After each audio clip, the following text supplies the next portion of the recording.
The restaurant wasn't a place for people like her. That much was clear from the moment she walked in. The staff at Le Gregoire prided themselves on being selective, though they never said it outright. They didn't need to. Their expressions, their glances, their calculated indifference toward those they deemed unworthy said more than any policy ever could.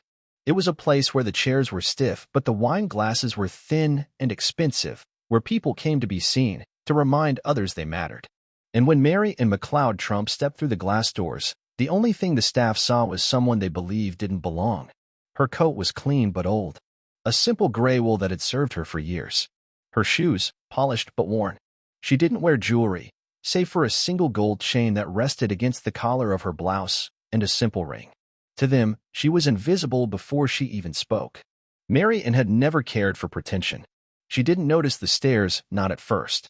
Her son, Donald, had made the reservation. He'd insisted, told her to go out, enjoy herself, that it was time she let herself be taken care of for once. She had resisted, but he'd insisted. So here she was.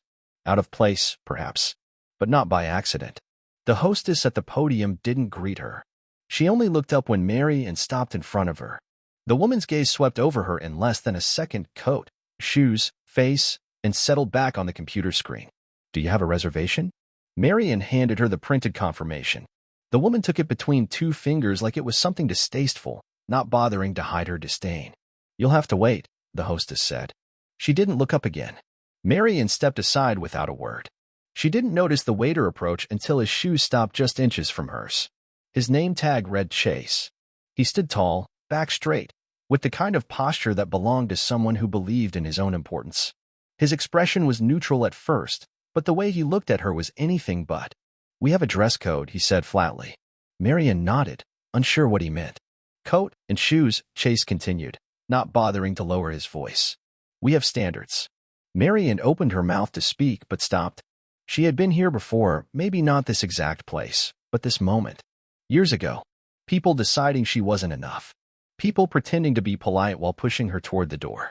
"I have a reservation," she said quietly. Chase gave her a thin, sharp smile that didn't reach his eyes.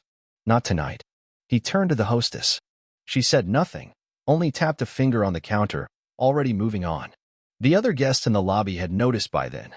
A few of them stared openly. Some smiled faintly, the way people do when they enjoy watching someone else be made small. A woman whispered something to the man beside her. He chuckled without looking. Marian could feel the heat rising in her face, but she didn't move. Not yet. Her fingers tightened on the strap of her handbag. She looked at Chase and saw exactly what he wanted her to see, someone dismissed. "There's a cafe down the street," Chase said. "You'd probably be more comfortable there." She turned to leave, slowly. There was no rush. She had nothing to prove, but the weight of the moment sat heavy on her shoulders. And then came the sound of polished shoes against marble, measured and heavy, not fast but deliberate. People turned again. The tone in the room shifted. Heads tilted, eyes widened. They recognized the figure even before they understood why he was here. Donald Trump walked in, his coat unbuttoned, his stride easy but controlled. He didn't look at anyone except Marian, and then his gaze shifted to Chase. He didn't have to say anything. His presence alone was enough to freeze the air in the room. Chase said nothing. His face paled, his hands clenched behind his back. The other staff stood still. The whispers stopped. Everyone knew who she was now. But it was already too late. For a moment, no one spoke.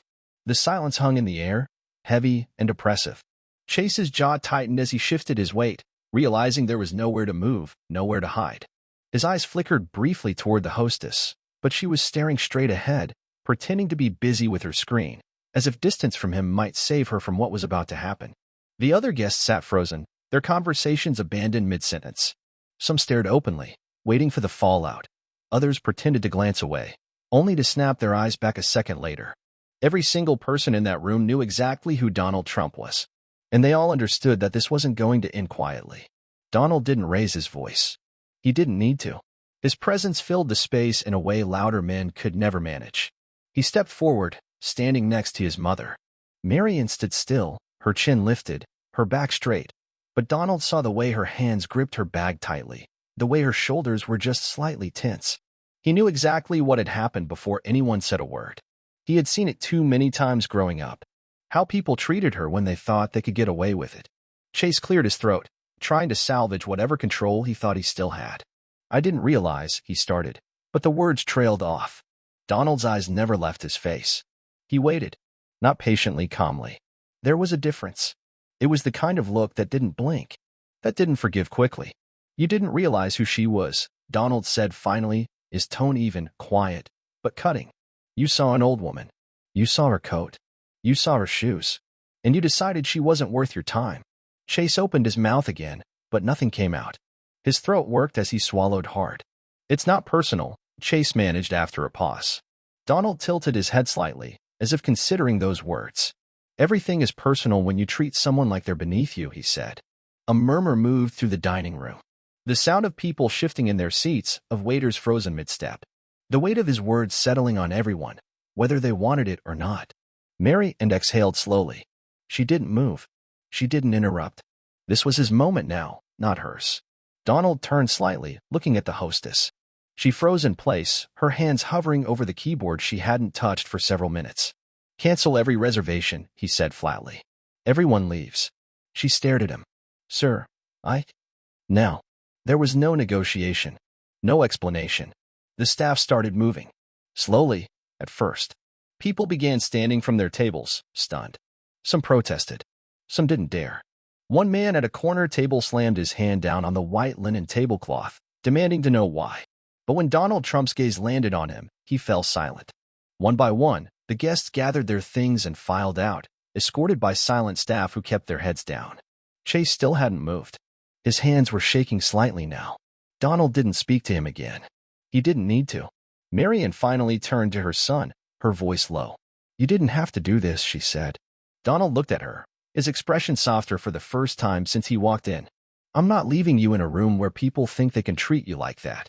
When the dining room was empty, Donald motioned to one of the remaining waiters. "Bring her something hot," he said, "and decent food." The waiter, Andrew, according to his tag, nodded quickly and disappeared into the kitchen without a word. Unlike the others, there was no hesitation in his movements.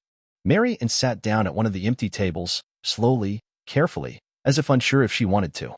Donald stood beside her for a long time. The silence wasn't uncomfortable now. It was something else. A space where there was no performance, no status, no expectations. Just clarity. Chase finally spoke again, his voice thin. "I didn't know," he repeated. Donald looked at him for a long time. "You shouldn't have to know who someone is to treat them like they matter." He said nothing more. And Chase had no defense. The restaurant sat silent now, the clatter of dishes and the low hum of conversation replaced by nothing at all. Only the faint scrape of a chair echoed as Marian adjusted herself at the table. She was never one to sit stiffly, but there was something different in the way she held herself now. Years of composure had been worn into her, and tonight it showed. She didn't cry. She didn't look angry. She sat still, calm, but Donald knew his mother well enough to see the difference. She was holding something in. She always did.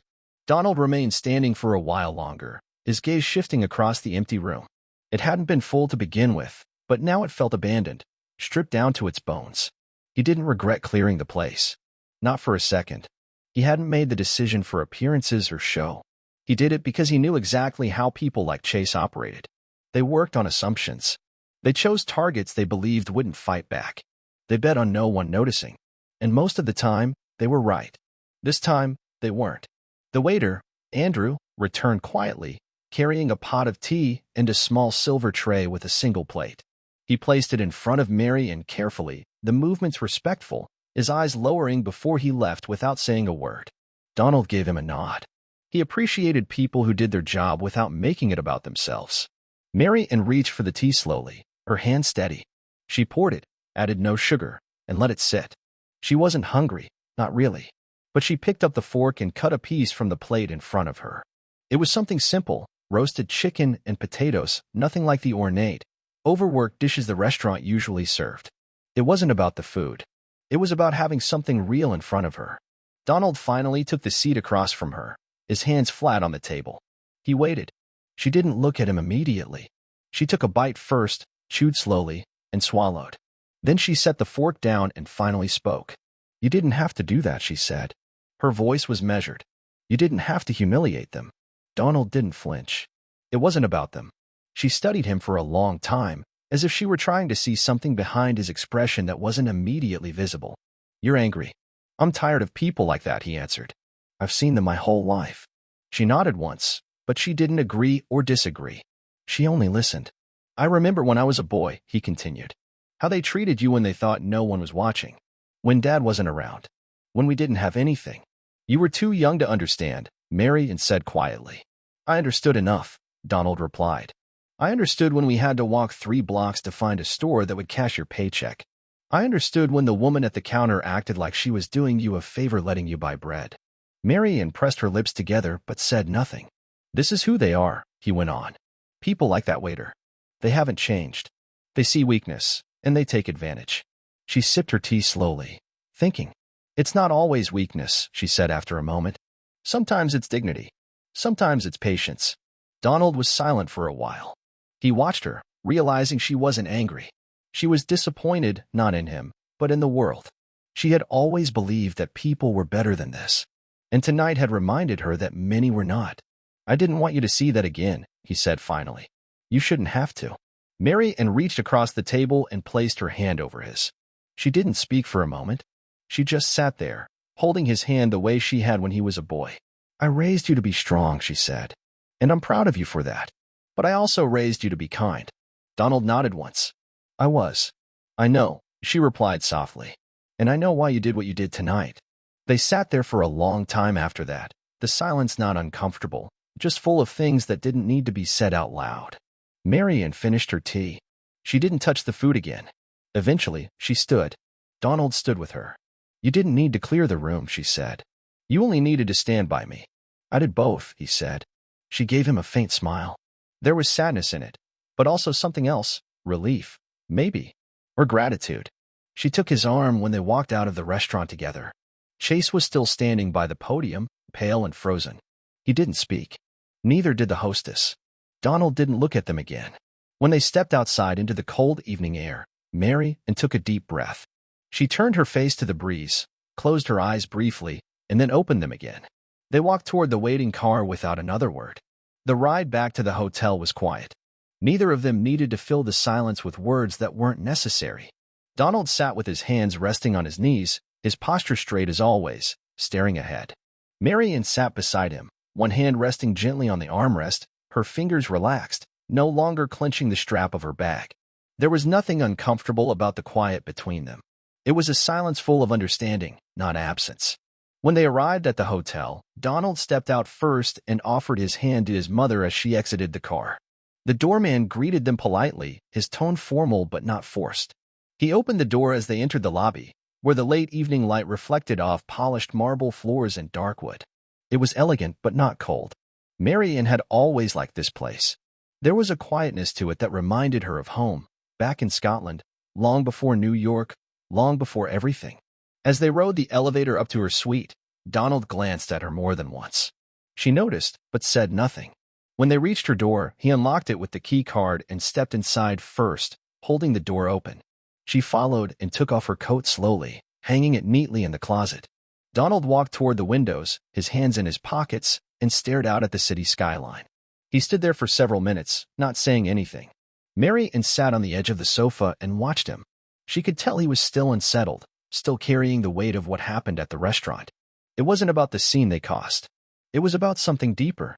He wasn't a man who easily let go of things when they involved people he cared about. "You don't have to fix everything," she said quietly. He didn't move. He kept his gaze on the skyline, the lights below flickering like distant signals.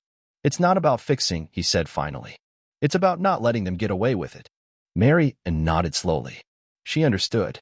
But she also knew that Donald had always carried this sense of duty, long before he ever had power to do anything about it. He had hated watching people get treated poorly.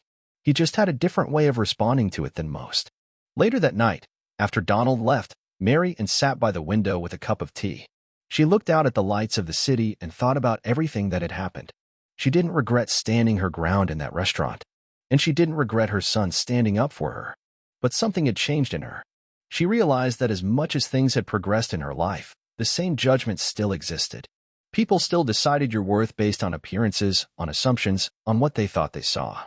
She sat there for a long time before finally turning out the lights and going to bed. The next morning, something unexpected happened. At the same restaurant, the staff gathered early, long before customers arrived. Chase stood near the back, his usual confidence stripped away. James, the general manager, addressed them in a tone none of them had heard before. He spoke plainly. He explained what had happened the night before. He didn't soften the details. Chase had been suspended. His future at the restaurant was uncertain. The hostess had been reassigned. But the message was clear. Things would change. That same afternoon, Donald returned. He didn't make an announcement. He arrived without cameras or press. He met with James in private and gave clear instructions. A fund was to be established for the restaurant staff, training in hospitality, not just service. A reminder that respect had nothing to do with someone's clothes or how they spoke. It was about recognizing people's dignity. And it was more than words. Marian heard about it 2 days later. She hadn't asked what he planned to do, and he hadn't told her. But she wasn't surprised. She smiled faintly when she read the letter James sent her. A personal apology, not a generic formality. An invitation to return whenever she wished, no reservation needed. She folded the letter neatly and placed it in the drawer of her writing desk. Later, she walked down the street near the hotel and found a small cafe. She sat at a corner table by the window and ordered tea and toast. No one stared at her there. No one cared who she was or what she wore. The waitress smiled kindly, refilled her cup without being asked, and called her dear in a way that reminded her of home. It wasn't about the place. It was about how they made her feel. And that was all she had ever wanted. The following week, Marian returned home to Queens. The apartment was modest by comparison to where she had just been, but it was hers. She liked the way it smelled faintly of books and old wood polish. She liked the quiet. She unpacked slowly, setting things back into place, her books on the shelves, the small trinkets Donald had sent her over the years neatly on the mantel. She moved carefully, without rush, as if putting each thing back exactly where it belonged helped her reclaim her balance. She thought often about that night in the restaurant, not because of what they did to her, but because of how Donald responded. She had raised him to be strong, but not unkind.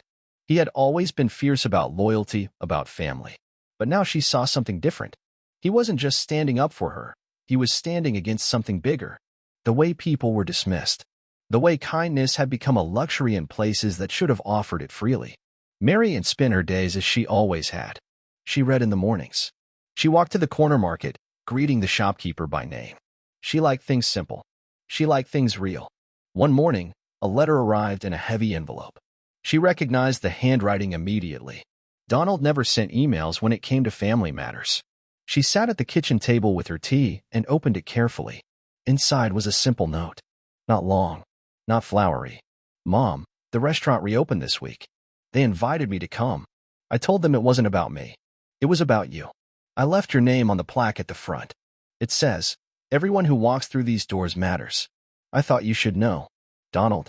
She folded the note and set it down, staring at it for a while. Then she stood, pulled on her coat, and left the apartment. She walked 2 blocks, found a small flower stand, and picked out a single white lily. She didn't say much to the florist, just handed over the cash and walked on. That evening, she made her way back to the restaurant. No press. No photos. She didn't need them. James, the manager, was waiting outside as if he knew she'd come. He greeted her with a warmth that wasn't there the last time they'd met. He didn't offer her special treatment. He simply held the door open and told her it was good to see her. Inside, the place felt different. Less cold. Less curated. The plaque Donald had mentioned was there, by the entrance. Simple brass, understated. But it was there. She rested her hand on it for a moment before moving inside. The same waiter from that night, Andrew, recognized her immediately and came over. No fuss. No scene. Welcome back, he said. She nodded once. Thank you, she answered. Mary and took a table in the corner. She ordered tea. She didn't stay long. She didn't need to. She left the lily on the plaque as she exited. That night, she called Donald. He answered on the first ring. I went back, she said. There was silence on the other end. Then he asked, how was it? It was better, she said. He didn't say anything more. He didn't have to. The next day, Mary sat by the window, watching the people move up and down the street below. She thought about how easy it was for the world to forget kindness, and how easy it could be to remember if someone made the effort. The restaurant would go on. People would talk about what happened there for a while. Some might even change. Others wouldn't. That wasn't the point. The point was that dignity wasn't something to be earned through appearance or status. It was something inherent. She thought of all the times she had been overlooked, all the times people assumed she was nobody. And she thought of her son, how he had become someone because she never let him believe he was nothing. That was enough. And in the quiet of her apartment, she smiled.